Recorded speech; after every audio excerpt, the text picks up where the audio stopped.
You're listening to Crossing Borders with ANYP for the Always Next Year Podcast Studio Network. You can find the team on our Twitter at ANYPodcast or visit us on our website, www.alwaysnextyearpodcast.com. And now, to bring us in, the Jackdaws. A fighting man I used to be, revered and feared through Killarney. Now I'm back to hitching with the wind. But if Mickey Flynn should ever find me, I'll throw me caution all behind me and square off on that son of a bitch again. He cracked open a river too, he beat me Sunday through and through, and so jig over my unconscious frame. I won me healthy sheriff fights, well lucky son, still happy life since Mickey Flynn beat me dumb and lame.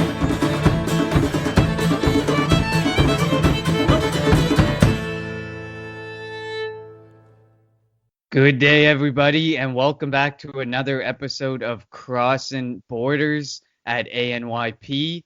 My name is Connor, and I am here with my American counterpart, Shane. Shane, how are you doing this morning? I am good. I'm tired. I'm slightly disappointed from last night, but I've come to expect it in week 2 of Philadelphia Eagles football. Yeah, this is an extremely weird change of pace. For those listening, me and Shane are recording in the morning, so I am having my morning coffee instead of having cheers. Exactly. Instead of having a wind down at the end of the day beer discussing sports with Shane, it is a start my day with Shane and a coffee in my hand. So what a day. Full disclosure, man, if you have a ton of energy going into this and you become more irate over these 4 or 5 topics, unfortunately you're going to have to drink coffee at night. It's just what's going to happen for the good of the show, for the good of the Crossing Borders at ANYP listeners. If we are more entertaining, if I start sounding like Stephen A. Smith here, I'm going to have to just start chugging coffee right before every show. Unfortunately, I'm sorry. I don't make the rules. I'm just saying. I get it. We give the people what they want. For those who may have never listened to Crossing Borders, first of all, welcome aboard, and where the hell have you been? This is where we pit Canada versus the U.S. That's Connor, Canada, and Shane, the U.S., against each other in all of the hottest takes in Philly sports. And today we actually have a non-Philly sports topic because the Sixers are like boring as all hell. We haven't heard a piece of news from the Sixers in like a month. So they've given us nothing to talk about. I mean, we could try and come up with topics, but why waste the time? Let's just just roll with some really good takes that are out there in other sports. I would have been totally fine talking about which ridiculous outfit from Zaire, the 7th best player in the NBA, the NBA's most handsome player, which outfit he has worn this offseason is the best. But I feel like that's a me and Scott talk.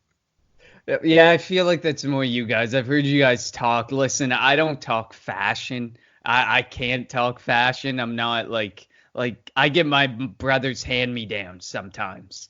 And I am fine with that because I am a cheap motherfucker. So that is the way I am. So I mean, I can't talk fashion. I mean, Cam Newton looked ridiculous Thursday night. I mean, maybe is that a good take on fashion right there? That's an accurate take on fashion. That man looked absurd. Oh, absolutely. I couldn't believe it. That guy's And don't knock the frugalness, man. You just bought a house because you take hand-me-downs. It's good work by you. Yeah, that's how I saved up the money right there. Every time I said I should buy a shirt. You didn't buy a hairnet like him. Nope. And every time I looked at something, I was like, no, I'm putting that towards the house. And I just kept putting it down, and now I'm getting a house. So that's a positive. See? I'm here to spend things. Well, let's get this going. So I think we might as well start with the most relevant and most exciting news and Connor's guarantee of the week coming true. The Philadelphia Flyers have signed Ivan Provorov to a 6-year, $40.5 million extension, which will keep him with the team for the next 6 years at an average cap hit of $6.75 million, if I'm correct with that number. If my math this early in the morning is correct.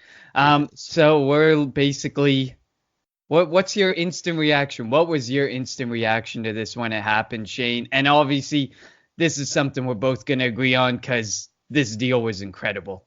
So if somebody out there wants to come on the show and tell us why this Provorov deal is bad, you would make the show a lot more exciting for the next 5 minutes. But Shane, what was your reaction? Oh, I don't know. I think the excitement is in the news of the deal to begin with. To me, it was me, Rob, and Steve from Disciples of Ed. And Steve sends in a text, and he's just like, Provorov signs. And I was on Twitter 5 seconds before that. And I was like, nah, man, you're misreading reports. It's not happening yet. It's just a bunch of people saying they feel like it's close. And here in Philadelphia, we understand that close could mean 2037 is the next time that Ivan Provorov puts on a Flyers sweater. Well, we thought Konechny was close, and now it's like Provorov, who was not close, signed, and Konechny doesn't look like he's going to be a Flyer.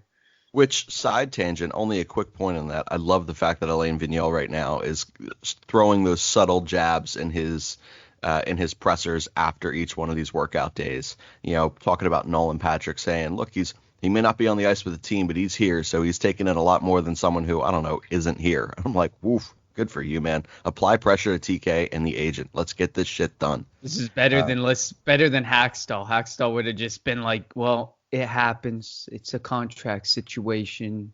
It's 100% correct. But yeah, so I went through waves of emotion where I continued to just peak.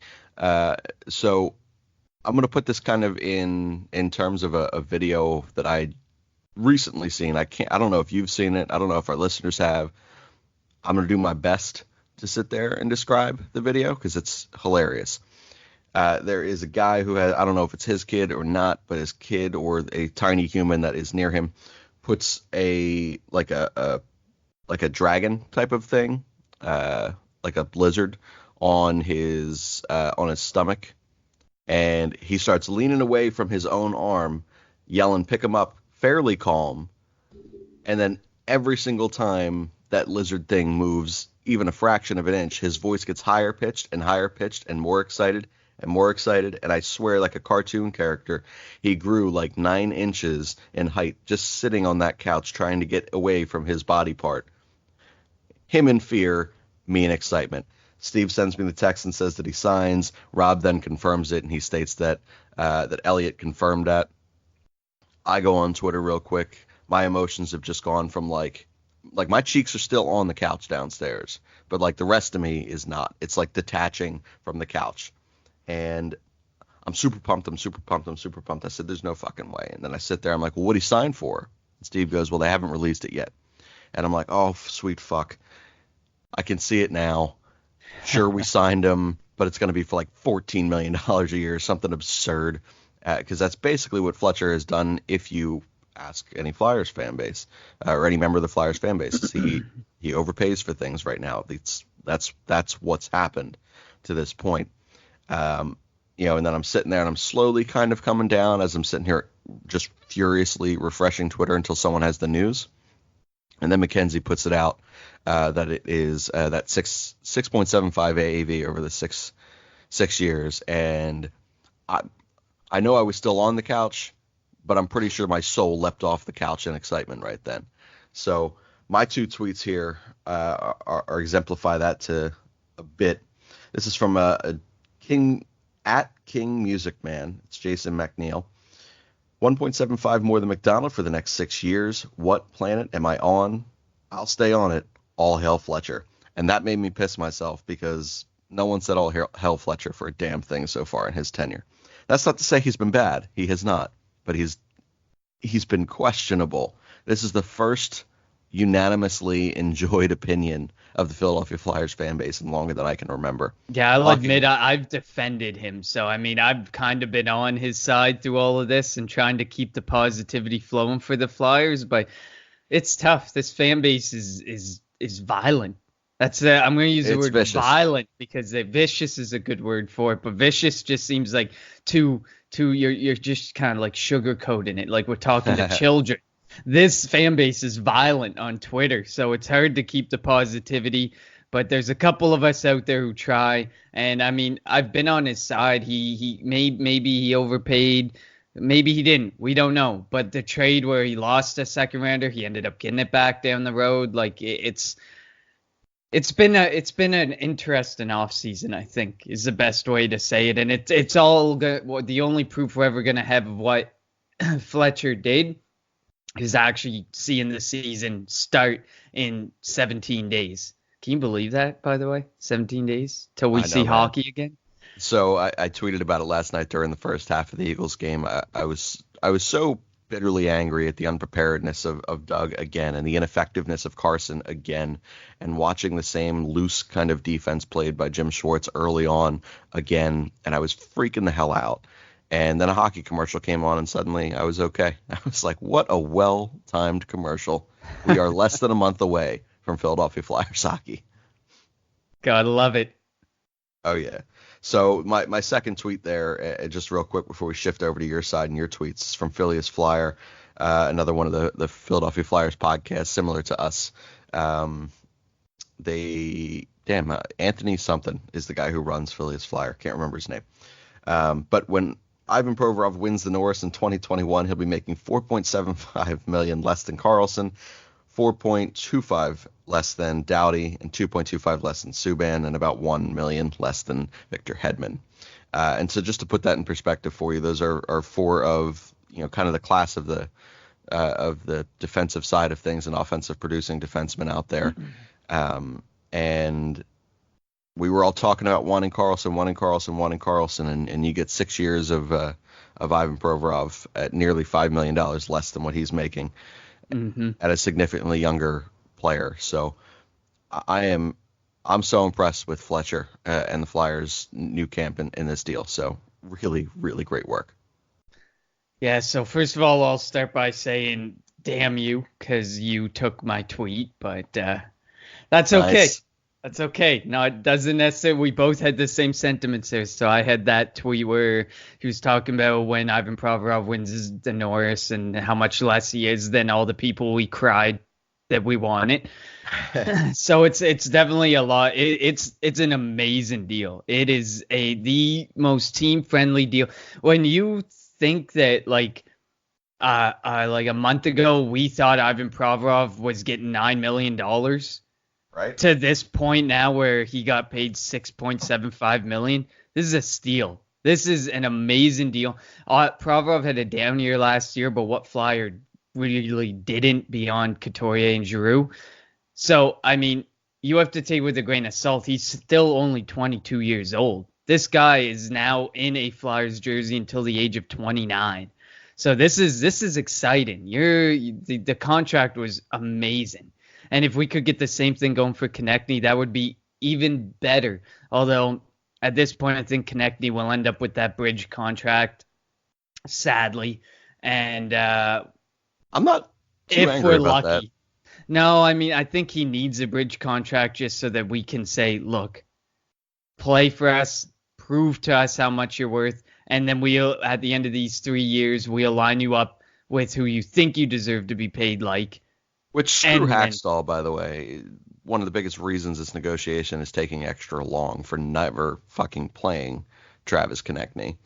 But to me, I just sit there and not to cut you off or derail it, but to me, it's a situation where if you give him a bridge deal for 2-3 years, maybe he proves himself to an incredible extent and he gets the money that he's looking for. Maybe he doesn't. We have so much depth, and we're seeing it in the rookie game. We're seeing it in camp right now. We know that we've drafted well. This, if TK goes, not that any of us want to see a fan favorite like TK go, it's not like we don't have replacements here for him that can settle in on the wing. TK is only producing on that top line. Oh, exactly. And I mean, like, you can put basically anybody on that line. Like, they have Joel Farabee there right now, and he apparently is looking really good. So, I mean, there's a lot of positives, and you mentioned it, just the way that we drafted. We prepared ourselves for this instance where we don't want to end up like Toronto, where half of our cap is eaten up in 4 players, which is unbelievable that they got that much money invested. And people are like, oh, well, the cap's going up to like 90-some million when the new TV contract comes up or whatever it is. I think it's a new TV contract. Yeah. But at the end of the day, if it goes up to, let's say the reports are 95 million, they still have 40 million, almost 41 million dollars invested in 4 forwards. So I mean, like, I would rather be the situation that we are in right now than a situation like the Leafs. We know that we're going to have to let some players go. We built an incredible core group of young players who are coming up, who in 5 years' time could probably be just as good as the team we're putting on the ice night in and night out now.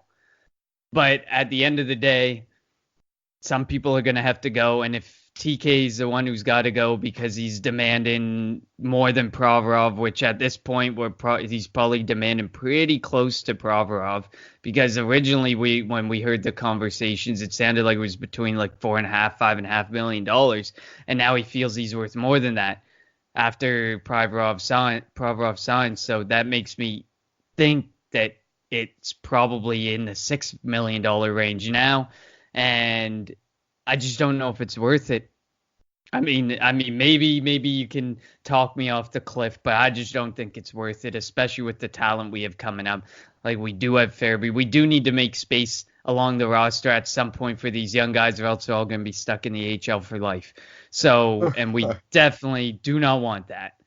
So it's such a weird position, because when you look at it, we're still fairly young in a lot of areas, you know, and even our core, though they're aging. I mean, Claude Giroux is getting, at this point, apparently better with age. You take a look at things like that. Ordinarily, when you have a plethora of prospects, you know, you understand you're going to be moving 2, 3, 4 guys to fill your one major hole in championship level runs. Well, where's the hole that we're going to want to fill? Like, you have Carter Hart. If he's exactly what we expect, even if he's a little bit off of what we expect, you're not exactly going out there needing to spend on a goaltender right now. Forwards group, incredibly deep. If someone doesn't work out, you bring up the next kid, and there you go. You're probably okay. Like, sure, it's not as sexy as a line A, but you're probably okay. Defense is kind of the only place, and even that, we have 3 or 4 defensive prospects that are, you know, still in college or playing in like the ECHL and shit like that. That we're okay. It's a bizarre circumstance and set of situations. I do think that it's worth it to pay TK. I think the Flyers' whole standpoint is because of the depth of the youth that we have at the forward position and the ability for seemingly anyone to jump up onto that first line with Couturier and Giroux and produce. But I think that it's all the other stuff that TK brings. You know, he brings energy to the Wells Fargo Center and the fan base. People love him. He's a chirpster. We don't really have a lot of guys that are out there chirping like he does anymore. He's physically aggressive for a small guy. Like, he just doesn't care. And you need that. You need someone that's going to be the pest in your locker room on the ice. He fills so many roles beyond his skill set, just personality wise, that to me, in today's hockey, where you're moving away from the physicalness and the big body guys and huge checking, where you need speedy, creative guys, which he is, who can essentially just chirp their way into someone's ears and try to get a stinky glove penalty. Like, that's TK. That's what you need. Yeah, I mean, I don't completely disagree, but I mean, if it's more largely a personality, are you willing to invest 6 years at another $6 million plus in a personality player, more or less? Or are we going to look to fill that void with maybe a skill set player who we have just waiting in the wings, ready to come up and play? I mean, for me, I do love the energy. I do love the personality, but we're in it to win it at this point. The way that Fletcher's investing in some of these players, the way he's trying to build certain positions.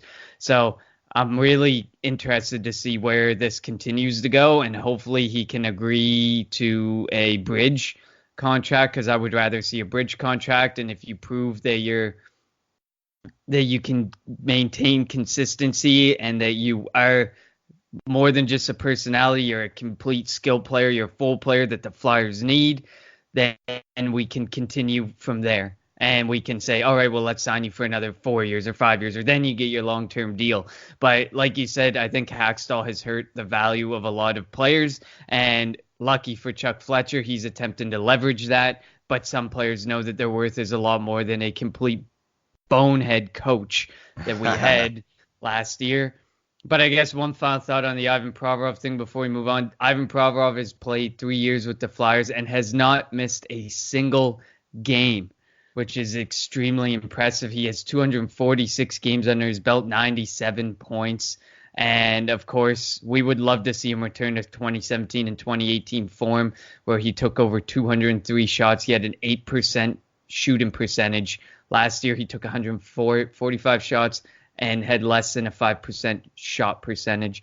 So, and he averages about 24 minutes a game on the ice for us. So this is a integral part of this team who I'm excited to have back, and at such a bargain compared to what we thought we were going to fork out. We thought, most people, Twitter was convinced it was going to be like $8 million, and we got a complete steal of a deal. As Phillies Flyer says, when he's winning the Norris Trophy, we will be laughing at the overspending on defensemen throughout the NHL. I think you're 100% correct on that final point.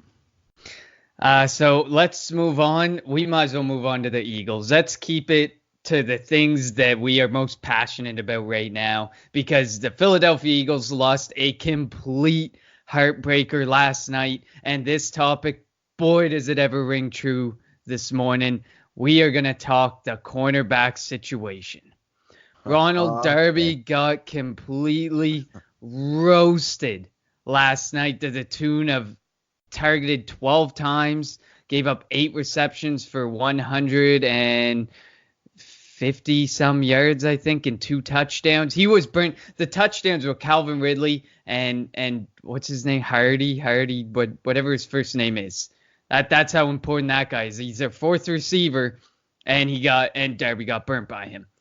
And toasted. This isn't even like I don't even know. There's so many words to describe it. But right now there are 2 big name cornerbacks on the market.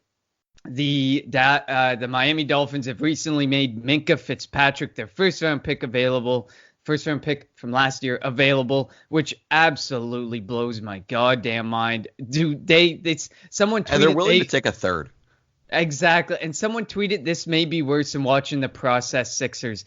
I think I agree, because we knew we needed to keep the young pieces. Minkah Fitzpatrick and Laramie Tunsil are your young pieces. Those are the pieces you want to keep. And they're literally scrapping everything. If you have a name that people think of when they think Dolphins, they don't want it. They don't want any name associated with the Dolphins, apparently. They just want to get rid of it all. So Minkah Fitzpatrick recently made available, and Jalen Ramsey, who we obviously know has been on the market, kind of available. And this past week got in a fight on the sidelines. Well, not fight, a shouted match on the sidelines with Doug Marrone, which obviously made this seem like, maybe it might happen sooner rather than later. So my question to you, Shane, is Minkah Fitzpatrick or Jalen Ramsey? Who do you want to replace Ronald Darby, or any cornerback? I'm just at this point insinuating Darby is who we want to replace. Darby's the most talented cornerback on the roster. He's just, last night was not good. Last night he bit a few times where he really, really badly didn't need to. And I still say it's a scheme thing for all of our corners. I think that the talent is more than there in that room to have an effective secondary all the way around. It's just how you utilize these guys. You can't leave certain guys on an island yet. It's just. So wait. Did I just throw out these names, and are we going to go with the third option of just keep them the way they are? Hell no. You cannot mention names like Minkah Fitzpatrick, who was a guy that I think Philadelphia would have been ecstatic to have had it. I think 9th overall, 10th overall that year, last year. Yeah, something went pretty like that. High. But then again, the Dolphins are always high in the draft, so. That's a perpetually awful organization right now. Or Jalen Ramsey. So the difference is Minkah Fitzpatrick has been on record stating how much he enjoys the Philadelphia Eagles, and Jalen Ramsey has been on record punching coaches on sidelines. Now, not actually punching. I should probably not lie to the Crossing Borders and embellish, or the Crossing Borders listeners and embellish. Apparently, my coffee isn't effective this morning as I'm stuttering through things. Better pour another one. Yeah, well, I'm nearing that point. So when you hear a Keurig awkwardly go off in the back, I'm not urinating. I'm pouring more coffee. Which, by the way, I'll say this forever. Keurigs are the most bullshit things on the planet. It just happens to be what's in my office. But as much as I do trust the talent in our quarterbacks room, I don't necessarily trust Jim Schwartz to always utilize his pieces in the best way that serves them. Like what makes Belichick great is there's so many different personalities and so many different skill sets on every single Patriots team. And what he does is he finds coaches and he coaches in the ways to best utilize each individual player to maximize their skill set. And it all fits together like some awkward puzzle that shouldn't. And he's smart enough to do it. He's influential enough in those locker rooms to do that. Jim Schwartz isn't. He is like, you're going to play my system or that's it. You're going to be awful and the fan base is going to hate you and they're going to run you out of town. That's essentially what he does. The two quarterbacks you mentioned, Minkah Fitzpatrick and Jalen Ramsey, I think you could play in any system and they're going to be top tier cornerbacks. They're that good. My question is, and I'm actually going to pose this one to you because I can't figure out right now which one I would like more. So this is the tweet that I have for it. It is from PFF _ Austin Gale. This is from Austin Gale. Minkah Fitzpatrick's slot coverage grades, both in college and the NFL, are some of the highest PFF has ever seen. Don't play him at safety, play him at slot corner, a position that is growing in value in today's NFL. Oh, and trade for him, he's #good. So this was my thought all along. Because of the importance of these gadget slot receivers and the check down, speedy little awkward, I'm blanking on his name right now, went to the Bills from the Cowboys. Beasley. But these guys, Cole Beasley. Like, that guy shouldn't have a freaking career in the NFL. He's garbage. But with the way this game is and the way that cornerbacks have to play now, those guys get to have a career because you can't touch anyone, you can't do anything, you can't breathe near anyone. You just need to be slippery and just in the slot. Minkah Fitzpatrick has found a way to effectively eliminate those players on his matchups. It's hard to sit there and say you should invest that much in a guy who's only going to play slot corner, which he obviously doesn't only have to play slot corner. I would like him to be in the slot because to me it forces the guys who you're trying to make work in the slot to the outside. And maybe Darby only gets burnt once and then he's just off the fucking field. And then maybe it's Sidney on one side and Rasul on the other. Maybe it's Avonte Maddox on the outside, who held his own last year very well on the outside. Who are you going with? Are you looking for a Minkah Fitzpatrick? And if you are, is it because he's in the slot? Or are you saying, let's take the best pure cornerback in all of football and take Jalen Ramsey and all the bullshit that comes with him? Okay, well, I'm looking with, when I was looking with a lot, largely contract in mind, but also skill set, because Minkah Fitzpatrick is versatile. And we know how much Howie and Jim Schwartz just love a versatile player. Yes, your tweet says play him in the slot corner position, but if we need him to play safety, if for any reason we have injuries or anything like that, we have another safety or another versatile player who can play safety or who can play anywhere on the field as a cornerback. Me and Elle had this discussion prior to the Kelly Green Hour, and he says Jalen Ramsey, I say Minkah Fitzpatrick. I like the concept of having a guy under our control for the next 3 years, and at no point, I think there's one point that salary becomes more than $2 million. So I'm more content going in that direction with Minkah Fitzpatrick, largely from a salary cap perspective, because I think you couldn't go wrong with either of these guys. Minkah Fitzpatrick comes with less baggage. Obviously, he's not really a loud, outspoken guy. Jalen Ramsey comes with the whole, what if he doesn't work with Jim Schwartz? What if that next sideline fight is Jim Schwartz and him just blowing up at each other? You just don't know what you get with him. With Jalen Ramsey, you don't know what Jalen Ramsey are getting on a given night on the sideline and for the team. You know what you get on the field, but but what are you going to get from a personality perspective? I just don't know if I'd invest there, especially since he plans to, and deservingly so, plans to be the highest paid cornerback in the league, which I believe, I don't know the exact number right now, but back a while ago, though, the rumors for dollar figure were like $15 to $20 million a year that he was looking at. And since then, obviously, the contract talks are zero because he doesn't want to be in Jacksonville anymore. With Minkah Fitzpatrick, though, I think you get less baggage. You get that control, and you have that option at the end because he's a first-round pick, so you get that option at the end. So it could even give you 4 years of team control at probably no more will he ever get over $5 million over those next 4 years. I mean, his stats are great. He started 11 games for a completely atrocious Miami team who this year is playing him at the safety position. So that tweet rings even clearer because they played him at the cornerback position last year. He had 2 interceptions, 80 tackles, 50 solo, 29 assisted, 2 for tackles for a loss.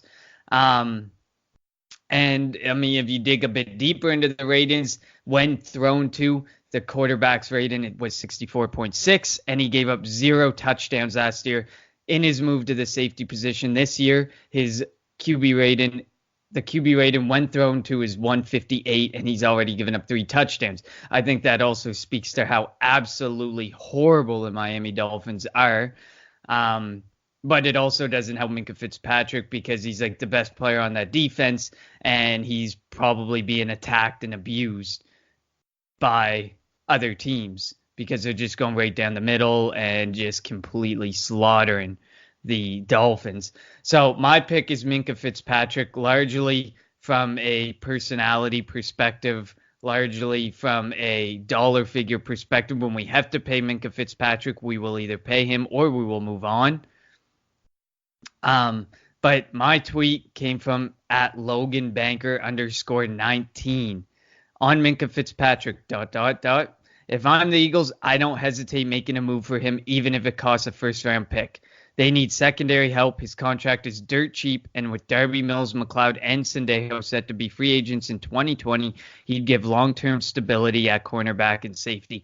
I think if you bring in a Minkah Fitzpatrick, you don't have to bring back 2 of those 4 names. You can move on from a couple of those names. That's how good Minkah Fitzpatrick is. I think he definitely addresses the need that you have. And I think, yes, he would probably, I agree with what your tweet said about moving him into the slot and forcing those slot guys outside. And then that makes it just that much harder for a slot guy to perform because he's out of his comfort zone. You're sending him outside, and Minkah Fitzpatrick, you might be able to make the switch and get Fitzpatrick on somebody who Darby might get burned by.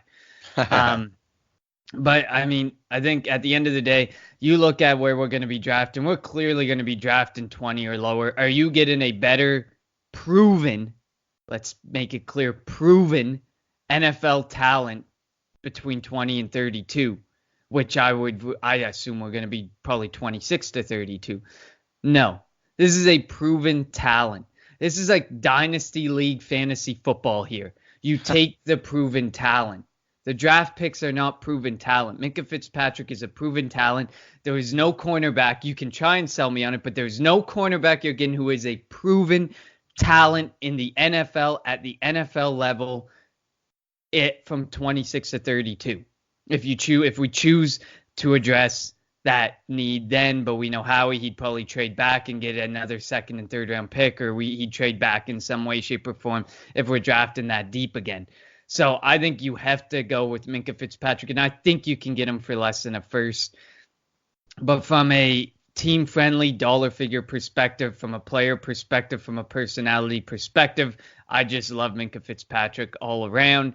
Jalen Ramsey, I don't like the fact that you have to pay him.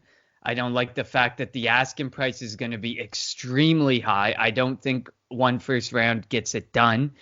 And I don't like the personality. We have such a great locker room. I find it hard to believe that bringing a personality like that into the locker room, like when people were saying, let's go get Antonio Brown, I don't think that personality is what we need in the locker room. They have such a great team the way they are, and Dougie P is running the team so well So that's my take on it. Yeah, I'm kind of, like I said, I know it's the boring thing on the show that's supposed to be debate-ish, but I agree. I think it's the safer choice, and financially speaking, certainly the safer choice. So yeah, hard to say no to Jalen Ramsey, but if we had brought LJ on, he would have argued for the Jalen Ramsey part. The personality LJ's the and only the true takesman we have. LJ's the only person in ANYP who sits there and like makes an assumption or makes an evaluation once, and then that person, no matter what they do, good or bad, 100% he's right, and it's all he says. You don't have to tell me. I know, I'm on a show with them. My God, he sat there, and I think it was like 2 years into Lamar Jackson's career in college and in Louisville, and he's like, this kid's going to be an unbelievable NFL quarterback, and I'm like, what the hell are you talking about? This kid's not a quarterback. It doesn't matter. He's black. He's fast.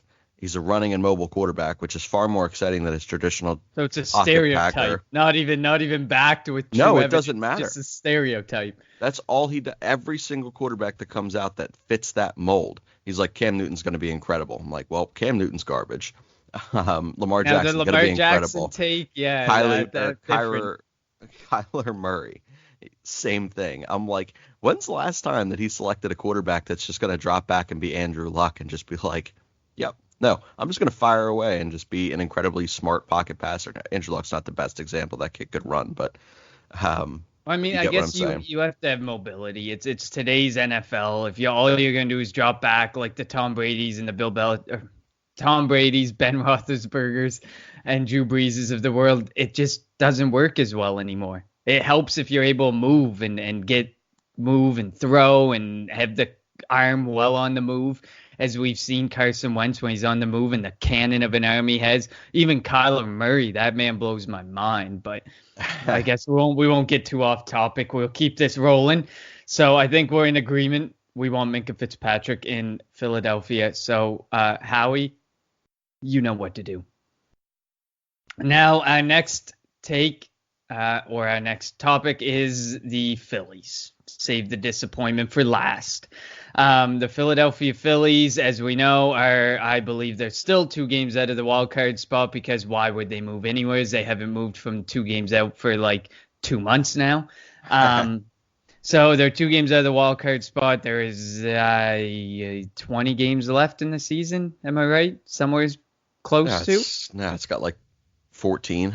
14, so even less. We talked about, is it too late? Now, take a quick look at the schedule, and what are your thoughts, Shane? Are we making it? Is it time to give up hope on the Philadelphia Phillies because we've been 2 games back for 2 months now? Yeah, look, man, at a certain time, and it's got to hit everyone in Philadelphia at some point. If you're LJ, it's before the season even started, because he's doesn't like anything in life. And he already says the Sixers aren't winning. Like, he doesn't even want them in the playoffs. So it's not fair. He's a bad example of a Philly sports fan who should be on a Philly-based podcast. If it wasn't for his complete passion for the Eagles, just wouldn't fit. Well, it's the only show he does now, that and wrestling. But yes, point being, at a certain point all year, every Philadelphia Phillies fan has come across that moment where they're like, this ain't it. This just is not our year. How many things did you need to see? How many injuries did you need to see?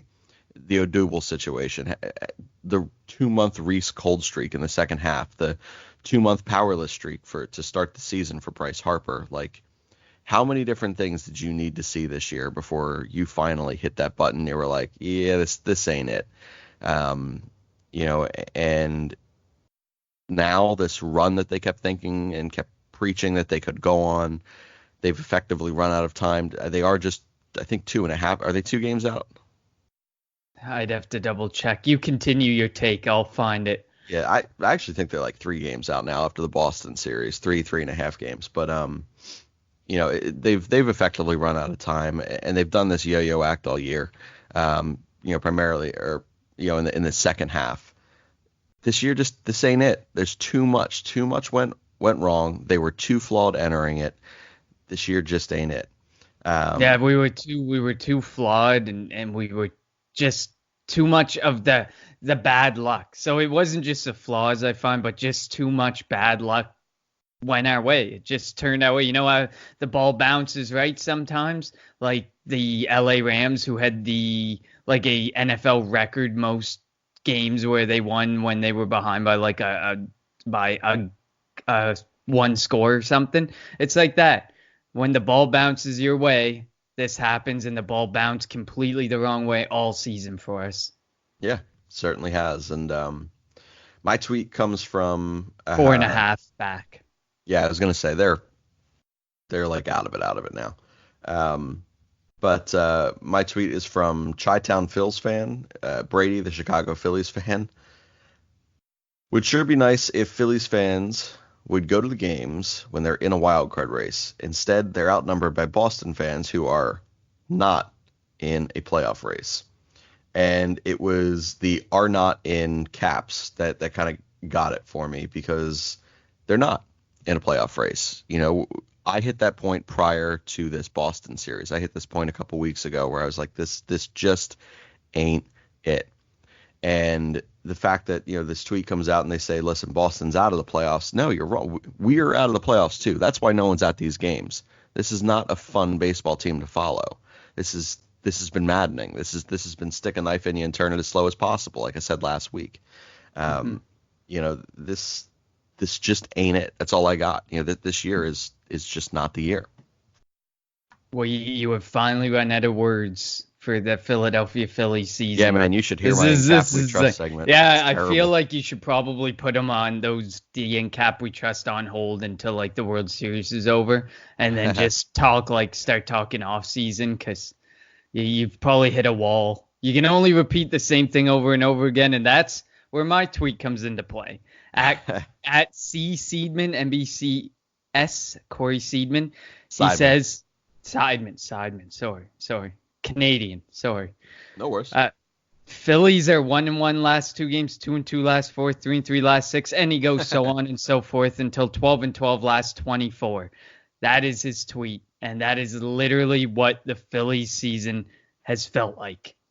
It has literally been, it feels like you take one step forward, one step back, one step forward, one step back, and we just haven't been able to move any more than 2 steps in one direction, which is a good thing that we haven't completely lost the season, but it's a very bad thing when this time of year, when you're taking that one step forward, then the next night you take that one step back, and then when you need to win, when you need to play, when those flaws have to go away, we're just lost at this point. It feels like they're just treading in water, waiting for that to be officially mathematically eliminated. And then Kapler, Klentak, Middleton will all sit down and they'll say, well, what went wrong? And we all know what went wrong. It's pretty clear and obvious. And I have one other tweet to do us away with Philly sports for this week. At Fransky in LA. This Eagles game was the entire 2019 Phillies season in one night. That's funny. I think I had a similar tweet I put out. I think you did too. If we could have just had that Eagles game, like the Philly season, just being that Eagles game, it would have taken away so many months of misery. But instead, we've sat through the months of misery, and I can't even watch a Philadelphia Phillies baseball game right now. I follow it. I see the scores, and that's all I need to see at this point. Sadly, that's all. I think that's all we can really say. I mean, I think Phillies topics will be gone from crossing borders for the next couple weeks because it's just depressing. It's just too damn depressing. It ain't good. It ain't pretty. So the next topic, we'll try and run through this one semi-quickly and get to our guarantee of the week. But for those of you who may not have heard, and if you have not, you must be under a rock somewheres, Tim Tebow made a scolding, hot, toasty take on a recent California state bylaw, whatever you want to call it. I don't even know what you call it. The state of California has recently tabled something saying that the college athletes should be able to get money from endorsements. Tim Tebow, who we know came up and was raised semi-rich, continues to remain fairly rich to this day. Went on First Take with Max Kellerman and Stephen A. Smith, and he went on to say that it's a bad idea. It is not good for college sports for the athletes to get endorsement payments. He basically said that it takes away from the team aspect of the game and brings it back to making it more of an individualistic game. Kind of like the tweet for you. You can if you wanna read the tweet or whatever you want to do, play or whatever. But I mean, I don't think we need to hear the whole take. But it's only a minute. Yeah, play it off. I think it's important because it's Tim Tebow. Why not? Yeah, right. Especially because we know who it is. We know, the man made some money. So. All right. I feel like I have a little credibility and knowledge about this because when I was at the University of Florida, I think my jersey was one of the top-selling jerseys around the world. It was like Kobe, LeBron, and then I was right behind them, and I didn't make a dollar from it. But nor did I want to, because I knew going into college what it was all about. I knew going to Florida, my dream school, where I wanted to go, the passion for it, and if I could support my team, support my college, support my university, that's what it's all about. But now we're changing it from us, from my university, from being an alumni where I care, which makes college football and college sports special, to then, okay, it's not about us, it's not about we, it's just about me. And yes, I know we live in a selfish culture. So he goes on and on and on to rip culture and everything. That is the core of the argument there, which, man, I applaud him for having the balls to say that, because he has been ripped up and down by professional athletes. And well, I'll let you start. I'm sure you have a tweet. I don't know. I guess we should start with this. I went to college. Well, I went to university in Canada. Way more affordable up here, just for any American who's thinking about college. Far more affordable. But I went to college or university for 4 years, and then I went and did an online course for 4 more years. About 4 years. And it costs about, I would probably say, with everything included, it cost about $150,000 for 8 years of education and living on campus, off campus, feeding myself every night. I worked 32 to 40 hours a week while going to university full time. A full-time workload is 5 courses, each course lasting generally up to 3 hours. Either went to 1 3-hour course or 2 hour-and-a-half courses at the university that I went to. So, and I worked 32 to 40 hours a week, 16 on the weekends, 16 plus during the week, mixing around when hanging out with friends, doing my coursework, going to my courses, etc., etc. So it's not cheap. And I'm going to say that I understand that in the US, it is far less cheaper. It is even more expensive, especially when you're referencing these big name universities. So, I mean, I guess if you want to start by telling us your background in college, if you have one, it helps to kind of picture it out. I got through on scholarships for the large part, my undergrad. So I was very, very fortunate, but I still had to work to make the money to live. So I'm going to start by prefacing that and saying I could not disagree more with Tim Tebow. Well, yeah. So I'm gonna take a slightly different approach to it. Still going the same direction. So I was an athlete in high school. I was an athlete. I played baseball, and I was fortunate enough to be fairly good at it. And so I was in the room with a lot of scouts and a lot of people who would sit there and kind of take in that direction, and they'd build, their, not a draft board, but build their prospect board, whatever you want to call, high school athletes that are going to be going into college. And we end up going to these seminars and going to these meetings because we have to know what life's going to be like for us as student athletes, which I ended up not playing at college. But I went to a lot of these seminars and I went and learned a lot of these things. And one thing that you notice is when you go to these things and there could be 400 people there, not that you ever want to sit there and just blanketly judge the room and sit there and say, all right, well, I know where this kid's from. I know where that kid's from. I can understand this person's background. Oh, that person looks like they're from the richest neighborhood I've ever seen in my life. Like when you walk into that room, there are far more people who look like this is their only option to get to college than a Tim Tebow, where their families are well enough off that they can afford what works out to be, probably about $220,000 to $240,000 for. I was gonna say, I think it's like school. double in the U.S. over Canada. It's unreal in Yeah. the U.S. The one thing there's a lot of master's programs that wrap up within 2.5 years as opposed to the 4 that you went to. So it works out being like I said, 220, 240, depending on how good of a school you go to. They essentially force you, if you're not from an incredibly wealthy or well-off family, or you don't have perfect grades and you're getting a ton of money in scholarships, they force you, to select these kind of state schools there's nothing wrong with them. They're fine. They are far more affordable than what it would be, going outside the state. But it's point of it is, if you are an athlete, and it's something I preach to every kid I've coached in my life, if you're not the best in school and you need the extra help and you need any little thing that's going to take off any fraction of that insane tuition to go to a college and university in the United States, put your head down, play hard. Baseball may be the way for you. If you're a football player, football may be the way for you, that you get there and you get a little bit of breathing room from your financial standpoint. So it's hard, man.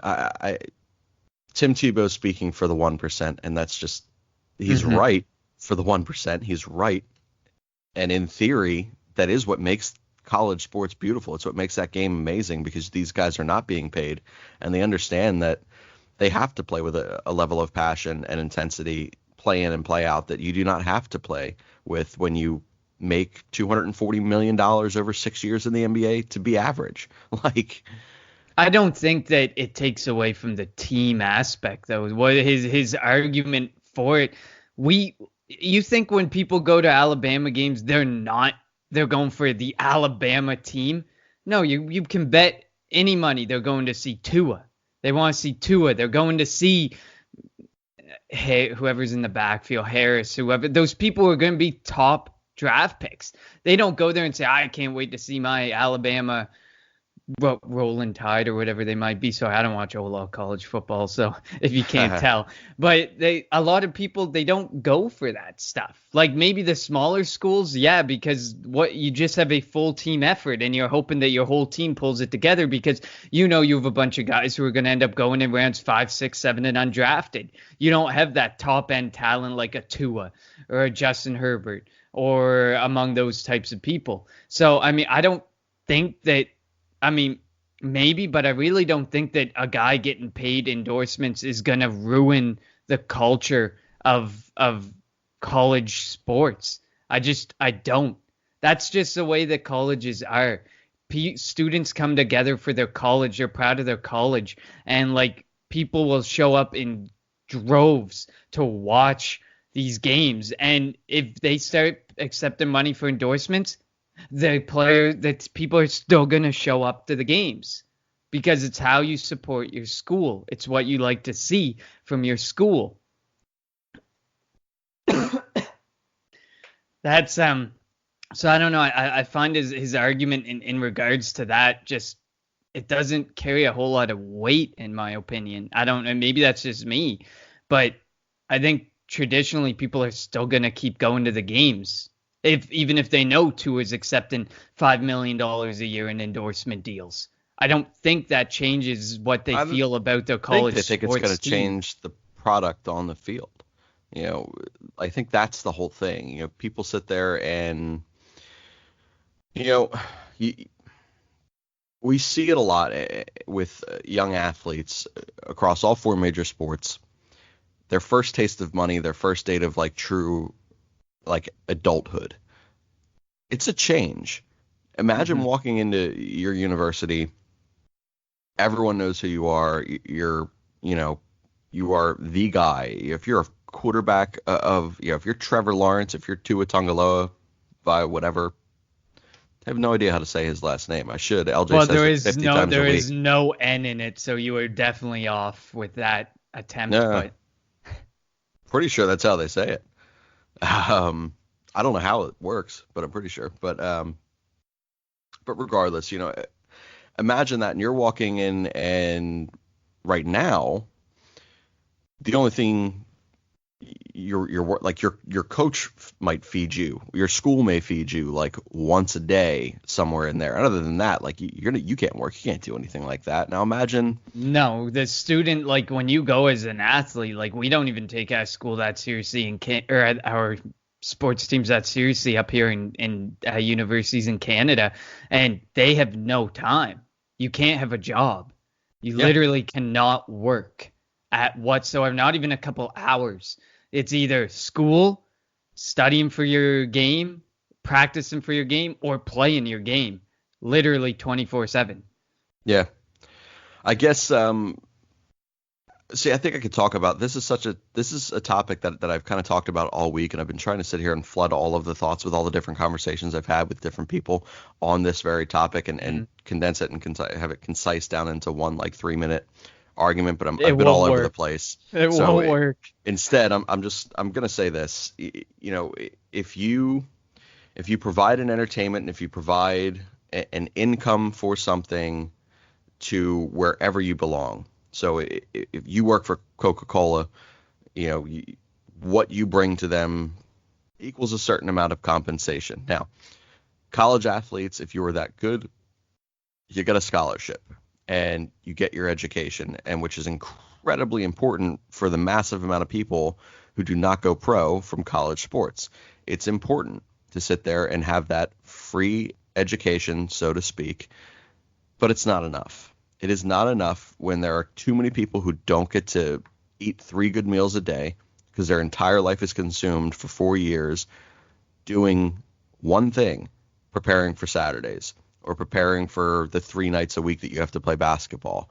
It's crazy. So when you do that and you bring that much money and income and revenue into your university or into college sports as a whole, you need to get paid. You're all over TV. You're all over magazines. You're all over internet sites.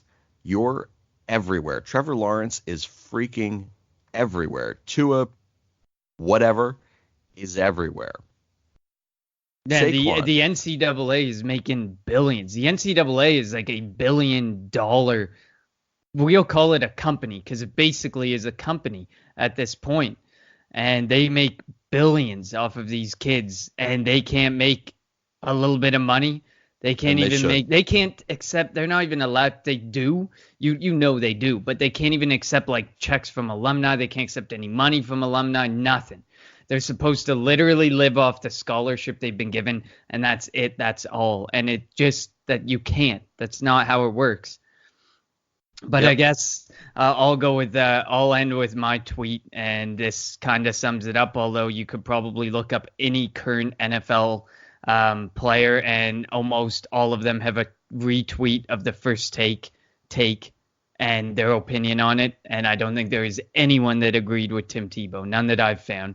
This is Benjamin Watson. Once student athletes are finally compensated equitably for the billions of dollars they generate, the NCAA should make sure to include an opt-out clause for student athletes like Tim, who for personal reasons would rather not be compensated for the billions they generate. And then there's a funky face looking away from Tim Tebow. So I think that sums it up. I mean, we could definitely go on about this forever and a day because there's so many different sides to the coin. But I think at the end of the day, it's pretty clear that the majority agree these people deserve to be compensated. If they're not going to be paid by the NCAA, who makes billions of dollars off of them, let them go out and get an endorsement deal. Let them have their agent. Let them do whatever they have to do. And if it's just, you are only allowed, if even the NCAA wants to step in and say only one endorsement deal, fine. At least it's a step in the right direction, because that one endorsement deal will make that person millions. Yep. More than likely. And enough to make ends meet for the rest of their college career. No, we don't expect them to be like LeBron James with like $100 million in endorsements a year, but a $5 million endorsement by Under Armour to wear Under Armour whatever, Under Armour socks or Under Armour a sleeve at the football game is a massive step in the right direction for college football, who the NCAA, who generates more than a lot of Fortune 500 companies in this world. They generate yearly off of these student athletes. Yep. So, yeah, a little longer than I thought it would be, but, I mean, we're excited. We got a good discussion about the Eagles. We got Provorov in there, and we even got to discuss Tim Tebow's being rich and loving it, and just milking it. So, quick 30-second guarantee of the week for Philly sports. All right. I feel like I have pressure because you finally got one right. That's the first one of the show so far that we've seen. Yeah, right. was there any disciplinary stuff for Angelo or whatever? Was there any what? Any disciplinary action taken against that guy, you thought? Okay. No, not yet. But I thought there was like a small conspiracy, man. Chris Carlin, who was in Philadelphia a couple of years ago, then went to New York, had a really good show, was just let go out of nowhere. And I was like, oh, man, is it happening? Is Carlin coming back to Philadelphia and he's going to be the morning show guy? Which I'm not a fan of Carlin either, but he's not Angelo. So no, I was incorrect. Apparently this guy is still forever untouchable. But my guarantee of the week for a quick 30-second guarantee, I think the Philadelphia Phillies end this because I don't think we're going to talk again for 2 weeks? No, we'll talk at the end of the week. I'm only gone for 4 days unless you plan on being gone too. Oh, all right. Well, then never mind. We'll have another show this weekend, so make it a this week guarantee. All right. Well, then I'll adjust the tweet just a bit, or my final thought just a bit. I will say that so that the Phillies play 6 games before we next speak, or 6 roughly.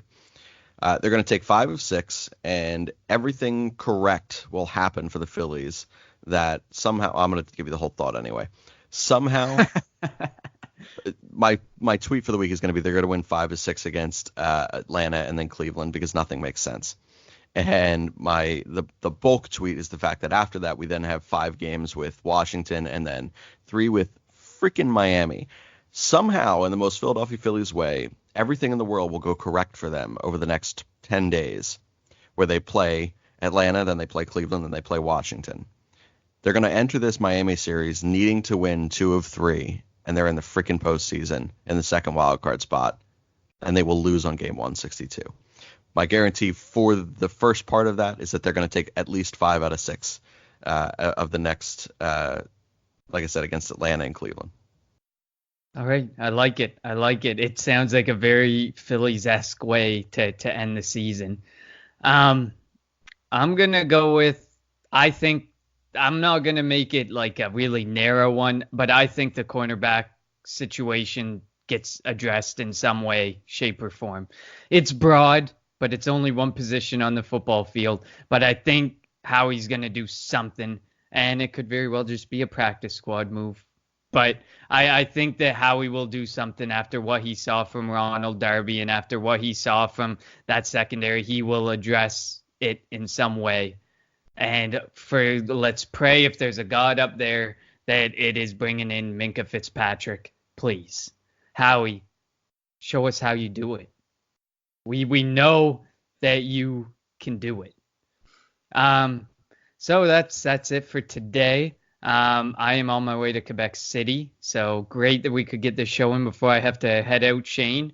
But I will still be on Twitter and tweeting. So, but for the Always Next Year podcast, you can find us on Twitter at ANY Podcast, or you can find me at Connor10 TEN, and Shane, they can find you at where? Shane _Mead. Perfect. And Shane has been getting a lot better with social media. So you wanna talk with someone on social media. Shane's getting better. I saw like record number of tweets last night during that Eagles game, and whether that was pure frustration or you actually learning to love social media, I liked it. No, I hate social media. Well, I liked it. Okay, it was good. It was a step in the right direction. All right, man. Well, thanks. Get the name out there a bit more. But yeah, for Shane and for myself, have a good one, and we will be back hopefully next weekend with another Crossing Borders. A fighting man I used to be, revered and feared through Killarney. Now I'm back to hitching with the wind. But if Mickey Flynn should ever fight me, I'll throw me caution all behind me and square off on that son of a bitch again. He cracked open a river too, he beat me Sunday through and through, and so jiggle my unconscious frame. I won me healthy sheriff fights, well lucky son still had me life since Mickey Flynn beat me dumb and lame.